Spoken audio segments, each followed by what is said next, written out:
ওরে তৈরি আমার নয়ন মনি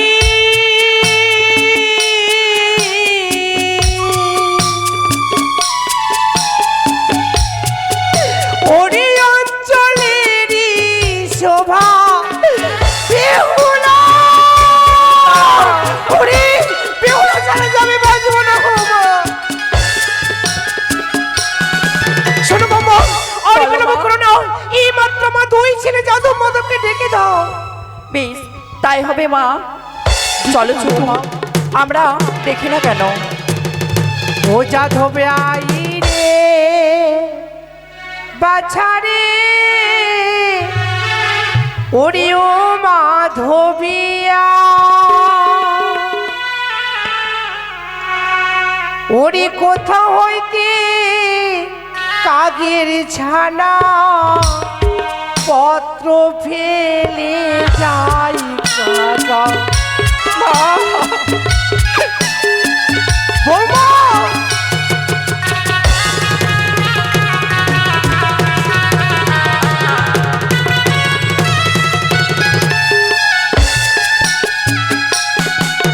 ওরে কোথায় আছি যাদব মাধব আইরে তারা করে যাদব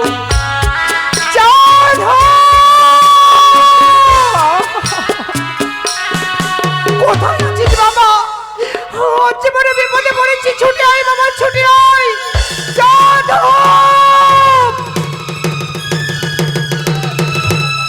মা! মা! যাদব! মা! তবে জন্য প্রণাম মা। আশীর্বাদ করি বাবা। কি হয়েছে মা? এভাবে অজন্য হয়নি, কেন তুমি কাঁদছো মা? কেন কাঁদছি জানিস বাবা? তোরাও কাঁদবি বাবা। এই দেখ এই দেখি। পত্রখানে একটি বার পাঠ করে দেখ। মা যাদব, এই পত্র তুমি কোথায় পেলে মা?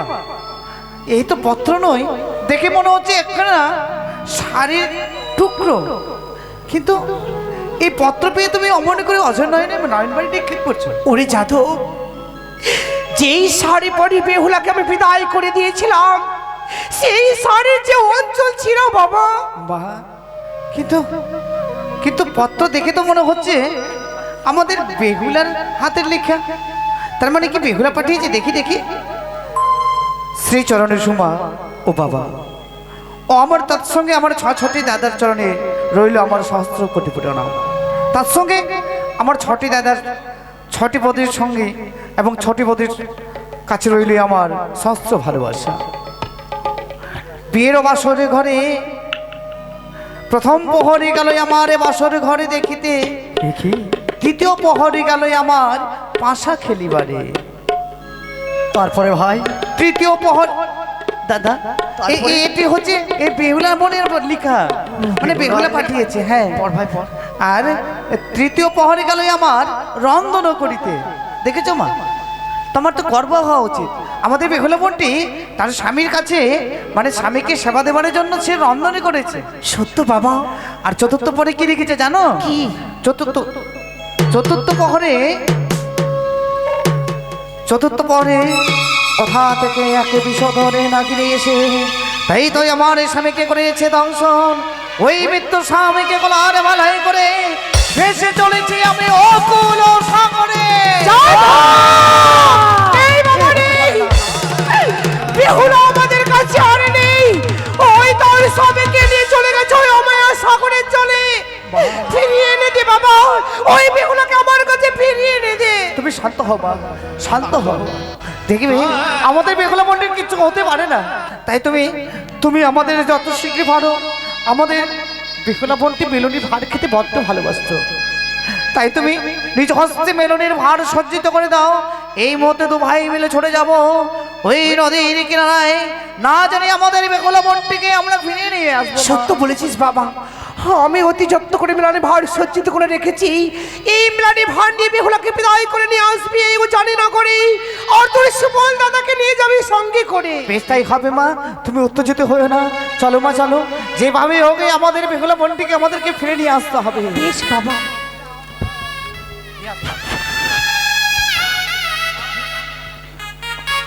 এদিকে যিশু মন্ডল, দাদা একে দোকানদার চাট ভান্ডার যাদব এই যে মুক্ত এই যে ভাই ভাই 20 টাকা দান করেছেন, তার সঙ্গে পূর্ণচন্দ্র দক্ষিণা। তাই যিশু যে আশা নিয়ে দান করেছেন তার আশা যেন পূর্ণ হয়, তার ব্যবসা বাণিজ্য যেন ভালো চলে। দাদা গো, ভাই অনেক দূর পথে এগিয়ে আসলাম, এখনোই আমাদের বেহুলা বোনটিকে আমরা ফিরে পেলাম না। না জানি তবে কি বেহুলা বোনটিকে আমরা আর পাবো না। তাই এইবার যেতে গেলে হবে না দাদা। তাহলে কি উচ্চ কণ্ঠস্বরে ডাকতে হবে বেহুলা বেহুলা বলে। যদি আমাদের এ ডাকে বেহুলা কণ্ঠ পরে পৌঁছায়, নিশ্চয়ই আমাদের এ ডাকে সাড়া দেবে। বেহুলা ও গো,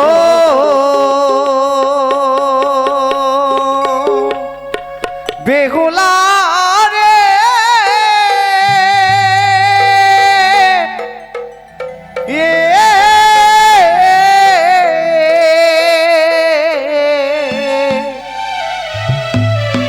ওরে কোথায় গেলে পাবো তোরে রে মোদের জানানা? কোথায় গেলে পাবো তোরে রে মোদের জানানা? ওরে বো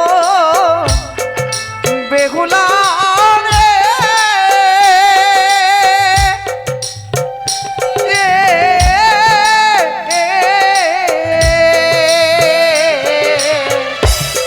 কোথায় গেলে পাবো তোরে রে মোদের জানানা?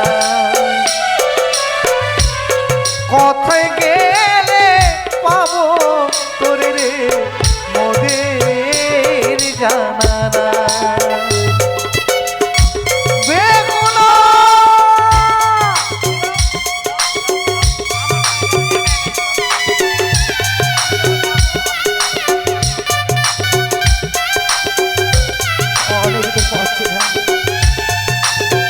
তবে কি আমাদের বেগুলা বোনটিকে আমরা ফিরে পাবো না?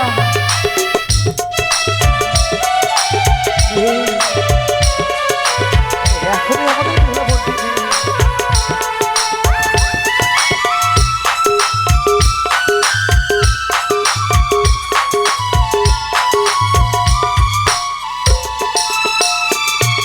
ওরে আমি রাধু ভাই আলাই দুলা নদীর ধারে ঘুরে বেড়াই রে।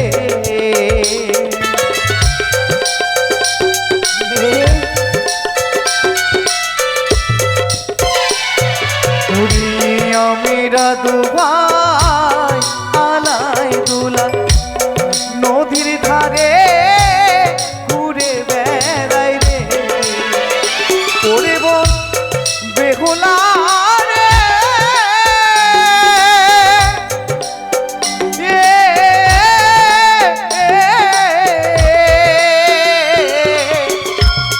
কোথায় গেলে পাবো তোরে রে মোদের জানানা? ওরে কোথায় গেলে পাবো তোরে রে মোদের জানানা? বেগুলা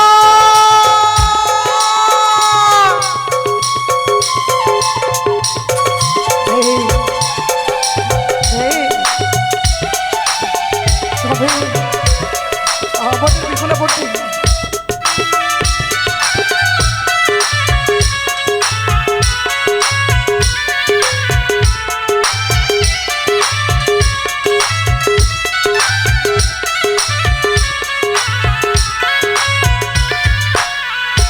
দাদা ভাই, দাদা গো, একটু এদিকে আসবে, একটু চেয়ে দেখো তো দাদা। ওই যে অদূরে চেয়ে দেখো, ওই অদূরে নদীর মাঝখানে যেন একটি প্রদীপ টিপ টিপ টিপ টিপ করে জ্বলছে।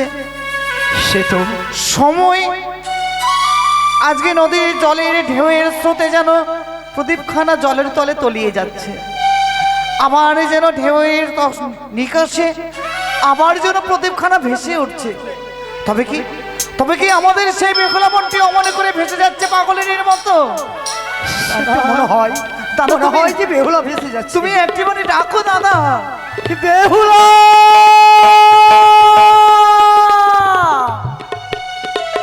বেহুলা।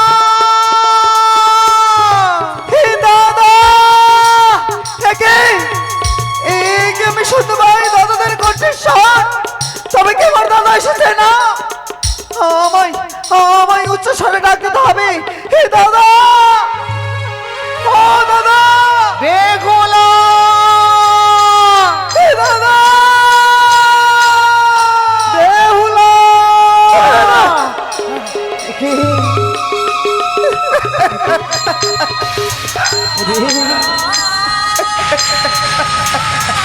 ওরে পাগলি বনে আমার, এমনি করে পাগলি নিরিবে এসে ধারণ করে আজকে মাথার কেশে যেন এলোমেলো হয়ে গেছে।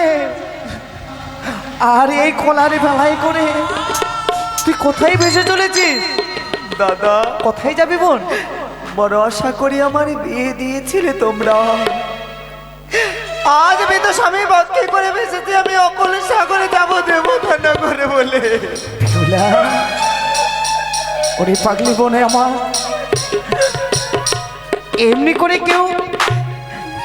করে কেউ সাগরের জলে মৃত স্বামী কিনে ভেসে যায়? জানিস বোন, মানুষ কেউ কখনো চিরদিনই এই পৃথিবীর মাঝারে বেঁচে থাকে না দাদা, আর যে মানুষ একেবারে মৃত্যু হয়ে যায় সে আরে কখনো ফিরে আসে না বোন।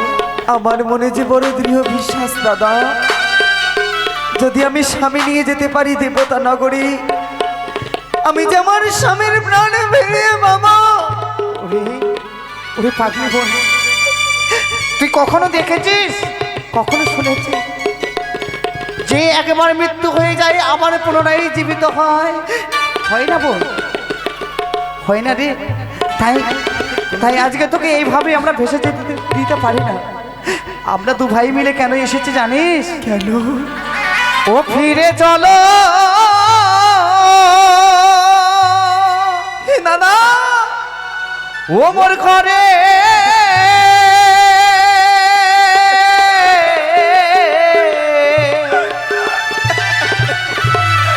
ওরে নগরও জানে হাইরে ছয় ভাইয়ের তো লালি মন রে, ফিরে চলো।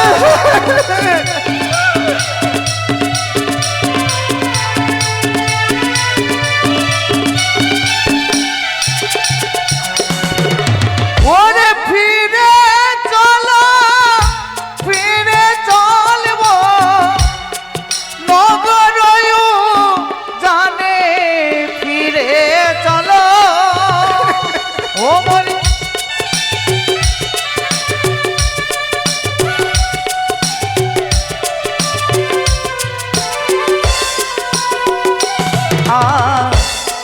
তোর জন্যে মা জননী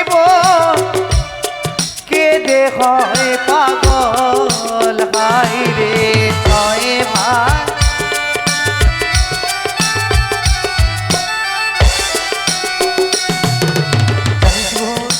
দাদা, আজকে তোর পত্র ওই সেদে কাকের দ্বারাই দেওয়া পত্রকে আমরা পেয়েছি। দাদা, তোর পত্র মায়ের সনমুখে পাঠ করা মাত্র মা যেন কাঁদতে কাঁদতে পাগলেরই হয়ে গেছে। না যাবো না, যাবো দাদা, ও জানি না করে দাদা।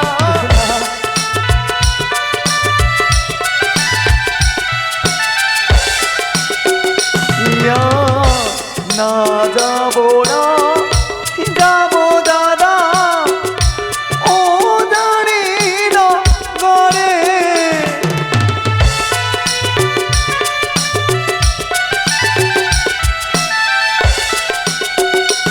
দাদা, আমি যে যেতে পারবো না তোমাদের সঙ্গে। কোথায় যাবে? আমি যাব দেবতা নগরী আমার স্বামীকে নিয়ে। কি বলতে চাইছিস যে তুই কি তোর সত্যিকারে তোর ওই মৃত্যুর স্বামীর প্রাণকে তুই ফিরে নিয়ে আসতে পারবি? আমার যে দৃঢ় বিশ্বাস দাদা।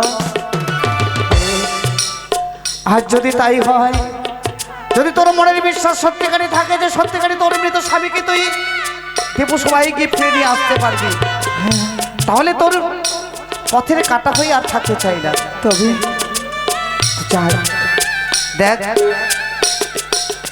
মা জননী সুন্দর করে তুই মেলুনি খেতে ভালোবাসিস বলে তোর জন্য এই মেলুনির ভার সজ্জিত করেছে।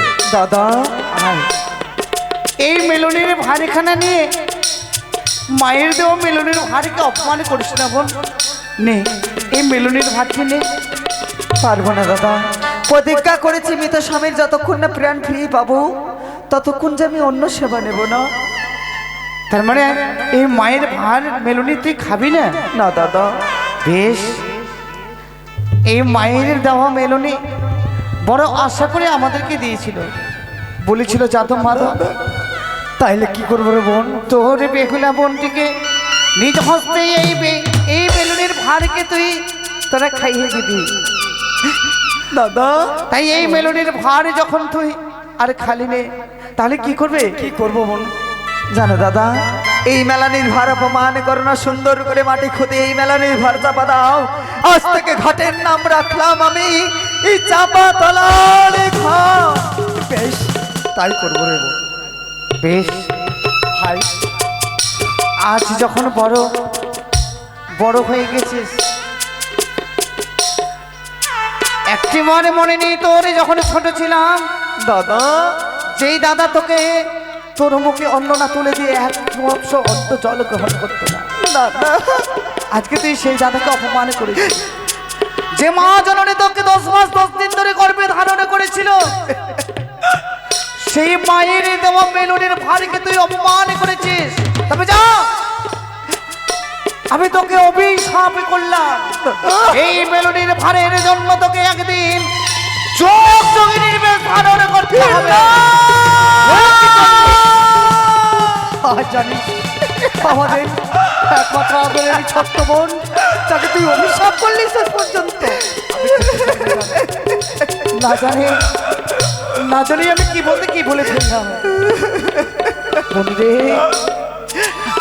এই যে আমার মুখের কথা মনের কথা নয় বোন। দাদা আজ তোমার অভিশাপ আমি মস্তকে ধারণ করলাম আশীর্বাদ বলে, যদি আমার মৃত স্বামীর প্রাণ আমি ফিরিয়ে পাই, সেই দিন এই উজানি নগরে সাক্ষাৎ দেবো আমরা যোগ যোগিনী বেশে। তাই হবে বোন। ওরে বোন, পারলে একেবারে তুই আমায় দাদা বলে ডাকতে পারবি?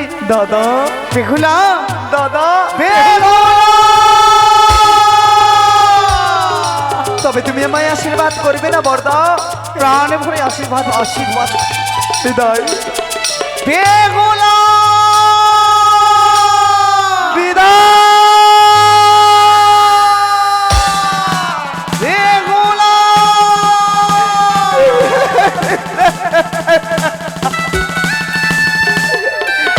চলে গেল,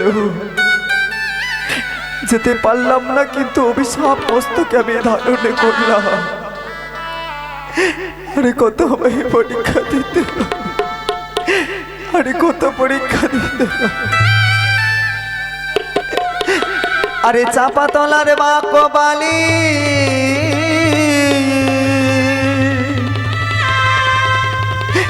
প্রসাদে রাখিল,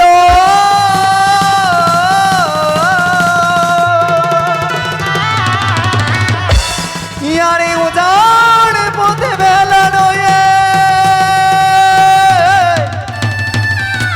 ভাসিতে